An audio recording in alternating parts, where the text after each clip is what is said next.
नमस्कार और बहुत बहुत स्वागत आपका हमारी इस आत्मीय प्रस्तुति में। मैं आत्मीय इसलिए कह रहा हूँ क्योंकि आज हम बात करेंगे ध्यान की, मेडिटेशन की।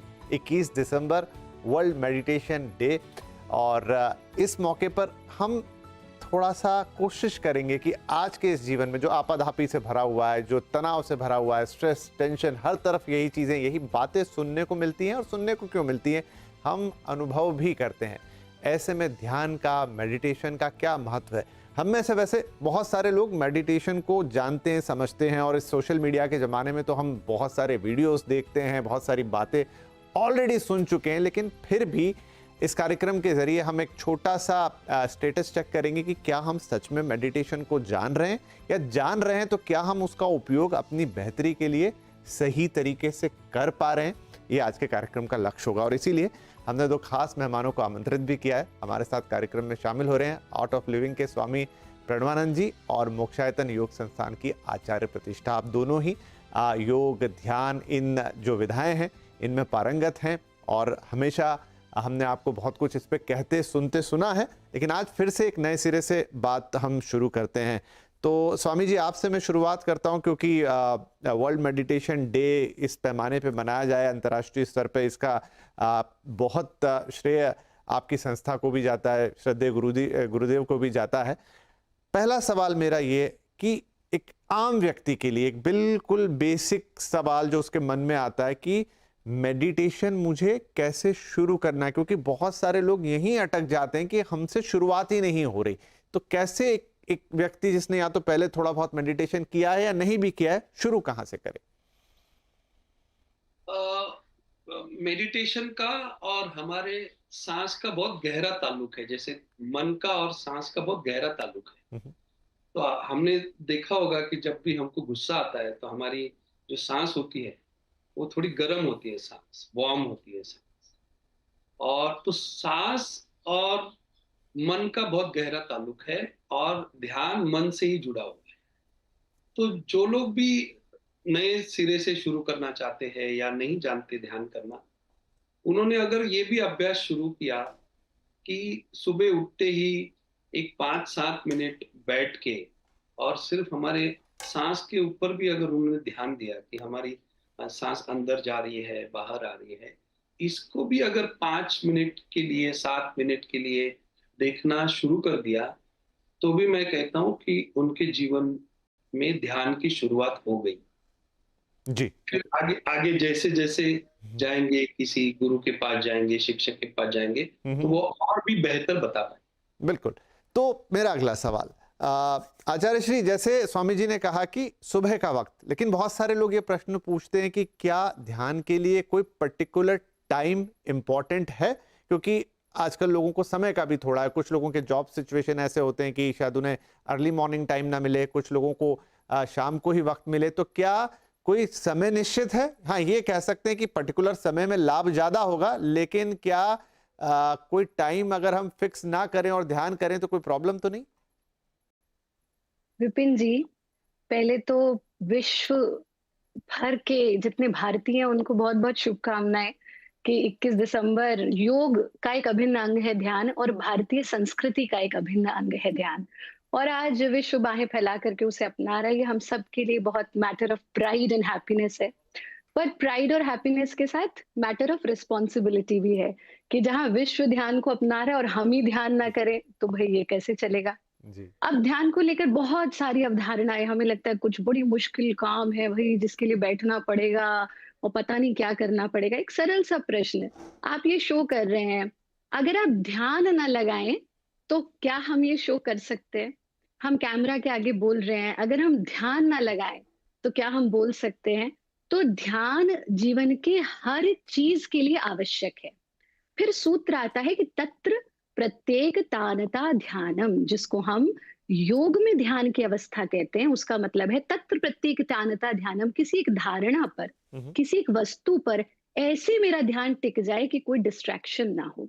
तो उसमें समय बिल्कुल, या ये तो अनिवार्य है कि हम प्रातःकाल, सायंकाल अभ्यास करें, साधना करें, लेकिन फिर साथ में ये भी कहा गया कि खावत, पीवत, सोवत, जागत नेको बिसर नहीं जाए, कि we have to be a 24 hour yogi. Hmm, तो जब आपको समय लगे, ध्यान तो एक ऐसी अवस्था है, स्टार्ट विथ स्मॉल गोल्स। ज़रूरी नहीं है, कभी-कभी हम किसी चीज़ के बारे में सुनते हैं, हमें लगता है अरे बस एकदम से मैं आधा घंटा बैठ जाऊँ और अभ्यास कर लूँ। नहीं, जी, छोटी-छोटी 5 मिनट से शुरू करें, 10 मिनट से शुरू करें, लेकिन आरंभ ज़रूर करें। जी, और प्रातःकाल और सायंकाल, क्योंकि हमारे मेलाटोनिन और cortisol 2 hormones, sleep and stress hormone बिल्कुल इक्वल होते हैं उस वक़्त। हुँ, लेकिन अगर उस वक़्त नहीं भी कर पा रहे, तो कम से कम जब भी समय मिले, हुँ, हमें ध्यान की अवस्था में पहुंचना चाहिए।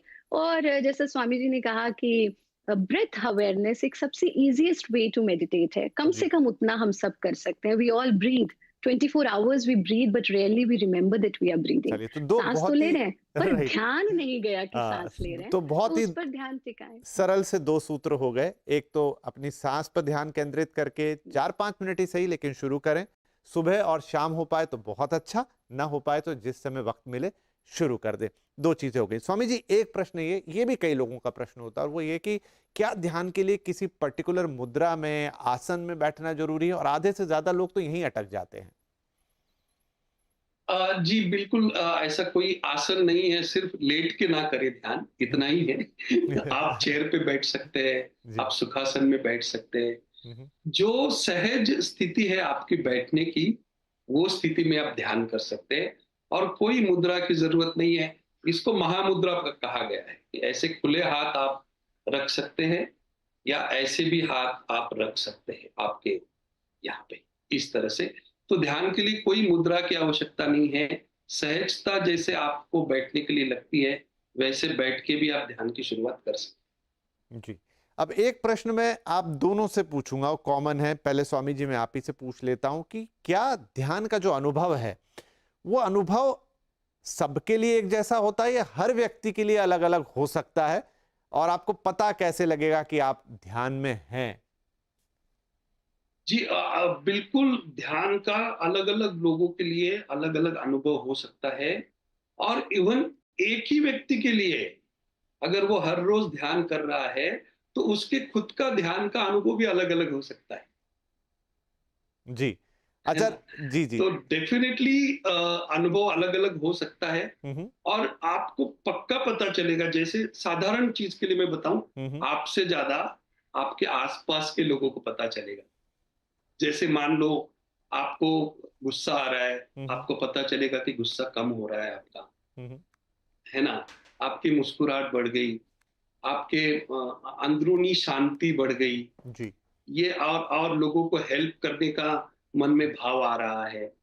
ये सब अपने आप, मतलब ज़्यादातर मैं तो कहूँगा, हमको शायद ये पता लगाने में थोड़ा देरी हो सकती है, मगर आस-पास के लोग तो तुरंत ही पहचान लेंगे आपको, कि नहीं आप कुछ तो अलग कर रहे हैं। जी। यही विशेषता है ध्यान की। ठीक है। आचार्य श्री, इसमें आपका अनुभव क्या कहता है? बिल्कुल जी, विपिन मेरा जी, अनुभव ऐसा है कि ध्यान जो है ना वो मन का विषय है। और इसके लिए एक सूत्र और आया भगवत गीता में कि मन एव मनुष्याणाम कारणम बंध मोक्षयो। मन ही बंधन है, मन ही मुक्ति है। हमें लगता है हम भोग रहे हैं इंद्रियों के माध्यम से, पर इंद्रियों के पीछे भी मन छुपा है। एक ही चीज को विपिन जी भी देख रहे हैं अपनी आंखों से और हम भी देख रहे हैं, पर दोनों को, किसी को वो अच्छी लग सकती है, किसी को बुरी लग सकती है। क्यों? क्योंकि पीछे मन बैठा हुआ है। तो ध्यान की अवस्था भी ऐसी है। हुँ, हुँ। आरंभ में आप किसी बच्चे को जबरदस्ती बिठा दें, तो वो कहेगा ये तो मुझे सज़ा मिल गई, है ना? कोई जो अपनी इच्छा से स्वतः कर रहा है, उसे आनंद मिल सकता है। और इसमें एक चीज़ और आ जाती है कि विशेष रूप से कुछ ऐसी डीपर स्टेजेज़ ऑफ मेडिटेशन होती हैं, हुँ, हुँ। Which we don't recommend to patients of depression and anxiety. क्योंकि जब वो उन स्टेजेज़ में पहुँचते हैं, तो वो उनके अवसाद की स्थिति को बढ़ा देता है। इसलिए हमने कहा छोटी-छोटी सी चीज़ों से शुरू करें। बैठ नहीं पा रहे, तो बहुत सारे ऐसे लेट करके भी अभ्यास होते हैं जिसमें आप पहले रिलैक्सेशन पर जाएं, क्योंकि कमर ही साथ नहीं दे रही तो बैठेंगे कैसे। पर जो हमारा पारंपरिक तरीका है ध्यान का, वो आसन साध कर। क्यों? क्योंकि यम नियम आसन, प्राणायाम, प्रत्याहार, धारणा, ध्यान, समाधि।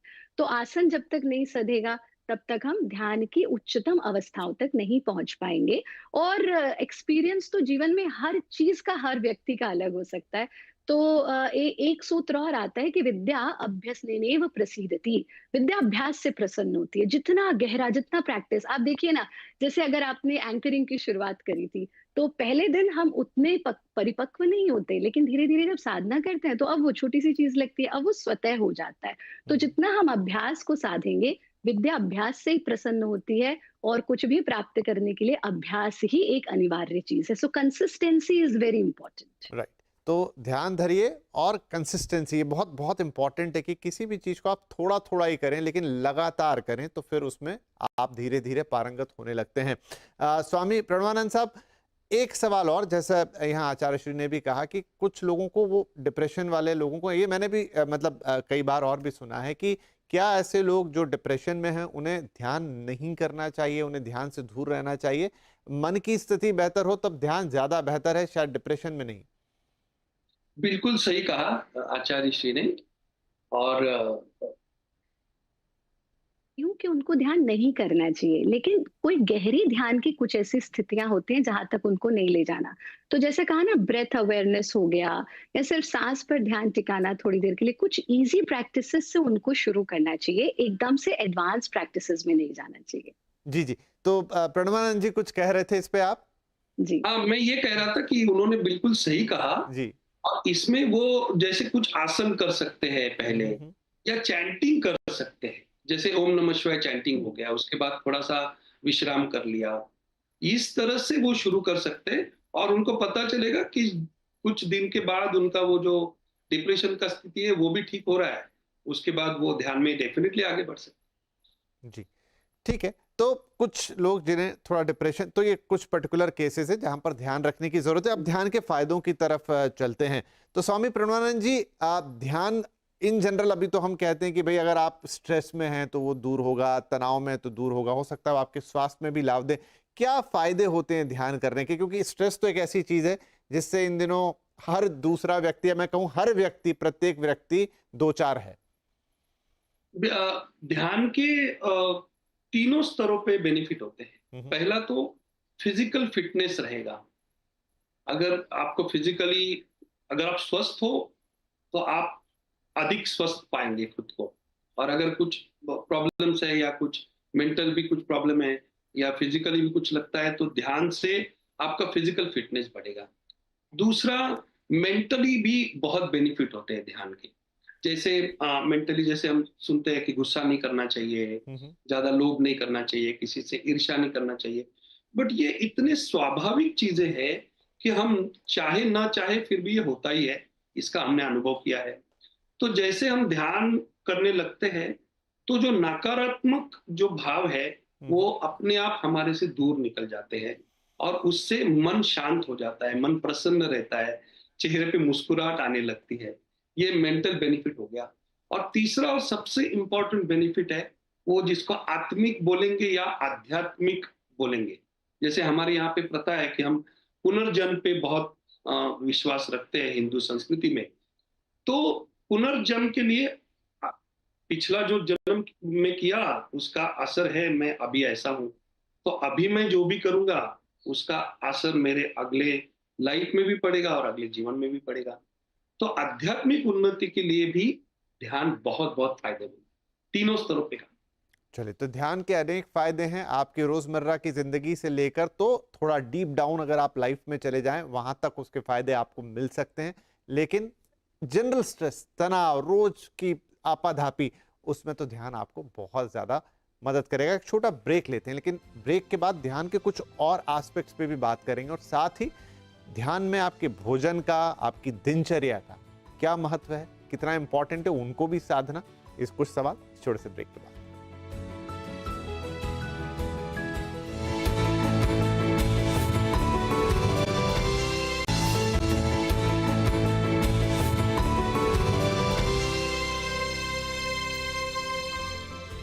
एक बार फिर से स्वागत है आपका मेडिटेशन खत्म करे टेंशन वर्ल्ड मेडिटेशन डे के मौके पर हमारी एक खास प्रस्तुति ध्यान के ऊपर, मेडिटेशन के ऊपर। हमारे साथ स्वामी प्रणवानंद और आचार्य प्रतिष्ठा दोनों मौजूद हैं। तो चलिए बातचीत को थोड़ा आगे बढ़ाते हैं।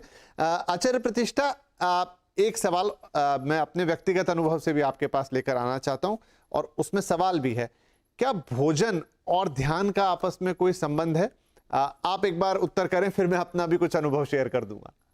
बिल्कुल, बिल्कुल विपिन जी, भोजन का तो जीवन में हर चीज़ से संबंध है। जैसा खाए अन्न वैसा होए तन, वैसा होए मन और वैसा होए जीवन। तो अगर आप जो है भारी भरकम भोजन कर रहे हैं तो आपकी ऊर्जा ऊर्ध्वमुखी नहीं होगी, वो अधोमुखी होगी। इसीलिए आप देखेंगे नवरात्र के दिन है, श्रावण के दिन है, हमारे यहाँ उपवास का प्रावधान है। क्यों? कि भोजन में मन ना पड़ा रहे या भारी भरकम भोजन ना करें, जिससे हम साधना में समय व्यतीत कर सके। बहुत जरूरी है कि हम वो भोजन लें जो अहिंसा से होकर के आता है, हम वो भोजन लें जो प्रकृति के सानिध्य से प्राप्त होता है। और सिर्फ क्या खा रहे हैं महत्वपूर्ण नहीं है, मैं क्यों खाऊं, कब खाऊं, कैसे खाऊं, कितना खाऊं, ये सब कुछ महत्वपूर्ण है ना? है तो बहुत हेल्दी पर मैंने इतना भर लिया, उसके बाद फिर कह रहे कि ओहो बहुत ओवर ईटिंग हो गई, अब तो बस बिस्तर ही दिख रहा है कि मैं सो जाऊं, तो वहां ध्यान कैसे लगेगा? तो आप कितना ध्यान is all about how conscious you are living your life. तो ध्यान की आवश्यकता तो भोजन करने में भी ध्यान चाहिए ना। बिना ध्यान के मोबाइल देख के खा रहे हैं, पता ही नहीं चल रहा हम क्या खा रहे हैं, टेलीविजन देखते हुए खा रहे हैं, राजनीतिक मुद्दों पर डिस्कस करते हुए खा रहे हैं, तो कहाँ खाने पर ध्यान है? तो भोजन का नियम है कि ध्यान के लिए भोजन की आवश्यकता है और भोजन के लिए ध्यान की आवश्यकता है, दोनों चीजें महत्वपूर्ण है ना? सो कॉन्शियसली जब आप भोजन करेंगे तो उसका प्रभाव आपके ध्यान की स्थितियों पर निश्चित रूप से पड़ेगा। जी। हाँ, यही यही मैं भी अनुभव शेयर करना चाह रहा था अपना, कि अगर आप भोजन को थोड़ा नियमित करें, संतुलित खाएं, सात्विक खाएं, तो मेरा भी अनुभव ये आया कि आपको मदद मिलती है उससे, आपको ध्यान केंद्रित करने में या ध्यान की प्रक्रिया मेडिटेशन करने में। दूसरा प्रश्न स्वामी प्रणवानंद जी आपसे, और वो ये कि भोजन तो एक बात हो गई, दूसरा तो दिनचर्या। इन दिनों लोगों की दिनचर्या बहुत ऊपर नीचे है, देर से सोना या बहुत देर से उठना या बहुत ज़्यादा मोबाइल या टेलीविज़न का इस्तेमाल। क्या इन सब चीज़ों का भी ध्यान पर या ध्यान की प्रैक्टिस पर फ़र्क पड़ता है? तो पहले अगर आपको ध्यान में उन्नति करनी है या बेहतर ध्यान लगाना है तो इन चीज़ों को भी ठीक करना होगा? जी, बिल्कुल टाइम का इसलिए ऐसा बोला गया है, ब्रह्म मुहूर्त के ऊपर ध्यान करना चाहिए।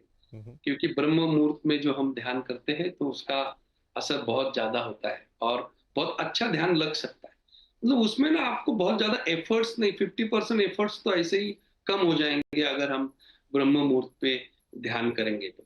तो समय पे खाना, समय पे सोना, इसका भी ध्यान के ऊपर बहुत ही ज़्यादा असर होता है। और इम्पोर्टेंटली फिज़िकली कुछ हम अगर करते हैं, मान लो आप 40-45 मिनट चलते हो, जॉगिंग करते हो या कुछ सूर्य नमस्कार करते हैं, कुछ आसन करते हैं, उसके बाद जब आप ध्यान करेंगे तो पता चलेगा कि ध्यान बहुत अच्छा लग रहा है। तो कहा गया है कि 3 तरह की प्रकृति होती है, तामसिक, राजसिक और सात्विक। तो सात्विक जितने हम रहेंगे उतना हमें अच्छा ध्यान लगेगा। तामसिकता में हमें ध्यान तो नहीं लगेगा, नींद आ जाएगी।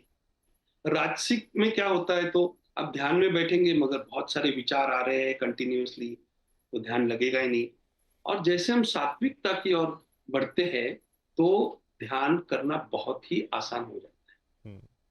आचार्य प्रतिष्ठा, जो अभी स्वामी जी ने बात कही, वो एक बात बहुत लोगों के मन में आती है और वो बहुत बड़ी शिकायत है कि ध्यान का मतलब थोड़ी विचार शून्यता, लेकिन हम तो जितनी कोशिश करते हैं विचार उतने बढ़ते जाते हैं। How to deal with that? कैसे उसका मुकाबला करें, कैसे उसको न्यूट्रलाइज करें? विपिन जी, हमने ना कुछ पंक्तियां लिखी थी एक बार जीवन में कि जितना तुम्हें भुलाना चाहती उतना और करीब आ जाती। तो जितना किसी थॉट को आप हटाने की कोशिश करेंगे, वो थॉट 100% आपको और ज्यादा हॉन्ट करेगा। और यही तो हो रहा है। आप जानते हैं, हम लोग तो योग की भारतीय संस्कृति, मैंने तो वही पढ़ाई की है, तो और एग्जाम दिए, गोल्ड मेडल प्राप्त किया। तो जब परीक्षा देने जाते थे तो रट लिया कि meditation means a state of no thought. ये तो हमने थ्योरेटिकली पढ़ा। हुँ, फिर जब बैठे और ध्यान लगाया और सोचा मुझे कुछ नहीं सोचना, मुझे कुछ नहीं सोचना, मुझे कुछ नहीं सोचना, इट्स अगेन अ थॉट। तो जब तक आप ये सोचेंगे कि मुझे कुछ नहीं सोचना, आप विचारों में ही उलझे हुए हैं। और थ्योरी में पढ़ा कि meditation is a state of no thought, पर प्रैक्टिकल जब इम्प्लीमेंट किया उसे जीवन में तो समझ में आया meditation is a state of going beyond the thoughts.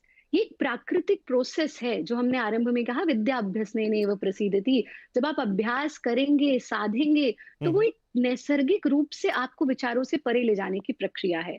तो उसके लिए एक बड़ी अच्छी प्रैक्टिस हम करते हैं, वी कॉल इट ऑब्जर्वेशन।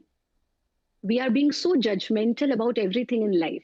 आप देखो घर पे भी दो लोग लड़ रहे होंगे ना, हम तुरंत अपना साइड बना लेंगे, ये वाला सही है, ये वाला गलत है ना? या फिर समाज में कुछ हो रहा है, ये सही है, ये गलत है। तो एक प्रैक्टिस करते हैं, sit quietly and just observe whatever is happening without any judgement. ये बहुत महत्वपूर्ण प्रैक्टिस है। हम खुद को जज करते हैं, दूसरों को जज करते हैं, then we indulge into so many thoughts. तो क्या करना है, शांत भाव से जो थॉट आ रहा है आने दें, जो जा रहा है जाने दें। Do not hold any thought, let it come, let it go. और जब आप ऐसा करेंगे, अगेन ब्रेथ अवेयरनेस भी उसी का एक पार्ट है। मैं सिर्फ सांस को आते जाते देख रहा हूँ, मैं ना जानबूझकर सांस ले रहा हूँ ना जानबूझकर छोड़ रहा हूँ। जो प्राकृतिक प्रक्रिया चल रही है उस पर ध्यान टिकाना, तभी आप विचारों से परे जाएंगे। जब तक विचार को हटाने की कोशिश करेंगे, आप उसमें उलझते चले जाएंगे और फिर आप सोचेंगे कि नहीं, meditation is not my thing. क्यों? क्योंकि मैंने सही तरीके से उसको अपनाया नहीं था। जी, तो एक महत्वपूर्ण चीज थी कि हाँ बिल्कुल स्वामी जी बताएं। हाँ विपिन जी, मैं एक बात हमारे सभी दर्शकों के लिए अगर वो भ्रम हो तो मैं निकाल देता हूँ, और वो ये है कि विचारों के साथ भी ध्यान हो सकता है और विचारों के बगैर भी ध्यान हो सकता है। तो जैसे आचार्य श्री ने बताया कि वो विचार आएंगे भी तो मगर आपको छुएंगे नहीं, उसी को ध्यान कहते हैं। उसके ऊपर आप एक्ट नहीं करेंगे, इसी को शायद आचार्य जी कह रहे कि ऑब्जर्वेशन, कि मैं सिर्फ वो विचारों को देख रहा हूं। और वैसे देखा जाए तो विचार आपको कुछ नहीं करने वाले, आप ही उसको पकड़ने जाते हो या उससे छुटकारा पाना चाहते हो। So what ever you resist will persist. तो आप थोड़े शांत हो गए तो आपको पता चलेगा, अरे ठीक है, अच्छे विचार हो या बुरे विचार हो, आ भी रहे हैं और जा भी रहे हैं, हमको कुछ नहीं कर रहे, हम तो अछूते हैं उससे। वही ध्यान की स्थिति है विपिन जी। बहुत ही सुंदर तरीके से आप, क्योंकि ये सबसे बड़ा प्रश्न तमाम लोगों के मन में जो ध्यान करना शुरू करते हैं या मिडवे भी पहुंचते हैं कि विचारों से बहुत लड़ाई होती है, हम तो कभी उस स्टेट को पा ही नहीं पाते। लेकिन उस स्टेट को समझना बहुत जरूरी है। आई थिंक आप दोनों ने बहुत खूबसूरती के साथ वो स्टेट समझा दिए। तो ध्यान, विचारों के साथ कोई झगड़ा नहीं करना है, उनके साथ कोई गुत्तम गुत्ती नहीं करना है। अगर आ रहे हैं तो आने दीजिए, ऑब्जर्व कीजिए, देखिए, जैसे आए हैं वैसे वापस चले जाएंगे। और शायद मैं ये शब्दों कहूं, बाकी तो हमारे दो इतने बड़े विद्वान यहाँ हैं, लेकिन ध्यान शायद हम कह के आपको कभी नहीं समझा पाएंगे। ये एक अनुभूति है, एक अनुभव है। तो जितना बताया जा सकता है शब्दों के माध्यम से वो रखने की कोशिश की है। बाकी यहां से आपकी यात्रा आपको खुद शुरू करनी होगी और फिर वो अनुभव आपका बिल्कुल अपना अनुभव होगा, जिसे आप कहेंगे कि ध्यान। हाँ, उससे जो लाभ होते हैं जब वो आपको मिलने शुरू हो जाएंगे तो आप समझ जाएंगे कि आपका ध्यान होना शुरू हो गया है। तो आप दोनों ही महानुभावों का बहुत बहुत धन्यवाद। ध्यान एक ऐसी चीज है जिस पे चर्चा हम निरंतर करते रहें, बैठे रहें लगातार घंटों तक, तो मन नहीं भरेगा। लेकिन मुझे लगता है कि इस संक्षिप्त समय में भी हमने जितनी बातें रखी हैं, हमारे बहुत सारे दर्शकों को ध्यान के बारे में थोड़ा और जानने का मौका मिला होगा और कैसे सहज तरीके से उसकी शुरुआत की जा सकती है, बिना उलझे कि हो रहा है कि नहीं हो रहा है, और जो मन में प्रश्न भर जाते हैं उन सब से परे बस शुरुआत कीजिए और एक कंसिस्टेंसी बनाइए, उसके लाभ आपको जरूर मिलेंगे। तो स्वामी प्रणवानंद जी, आचार्य प्रतिष्ठा, आप दोनों का बहुत बहुत धन्यवाद। आपकी बातों से मुझे उम्मीद है सबको बहुत लाभ होगा। नमस्कार।